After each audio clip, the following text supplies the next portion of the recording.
अवकाळी पाऊस, अतिवृष्टी किंवा पुरामुळे झालेल्या शेती पिकांच्या नुकसान भरपाईच्या रकमेत कपात करण्याचा निर्णय राज्य सरकारने घेतला आहे.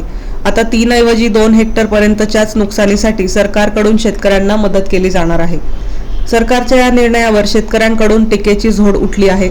हे फडणवीस सरकार नसून फसवणवीस सरकार असल्याची टीका स्वाभिमानी शेतकरी संघटनेचे जिल्हाध्यक्ष सुरेश काळे यांनी केली आहे. नैसर्गिक आपत्तीमध्ये शेती पिकांचं नुकसान झाल्यानंतर शेतकऱ्यांना 3 हेक्टरपर्यंत अनुदान देण्याची घोषणा एकनाथ शिंदे मुख्यमंत्री असताना GR काढून त्यांनी केली होती. त्यानंतर 2 वर्ष त्या 3 हेक्टर मर्यादेपर्यंत शेतकऱ्यांना अनुदान मिळालं. मात्र यावर्षी आता झालेल्या अवकाळी आणि या अतिवृष्टी पावसामुळं शेती पिकांच्या झालेल्या नुकसानीचे फक्त 2 हेक्टरपर्यंतच अनुदान मिळणार असा शासन निर्णय काल राज्य शासनाच्या वतीने काल निर्गमित करण्यात आलेला आहे. या फसवणूक सरकारचं हे मोठं शेतकरी विरोधी षडयंत्र आहे.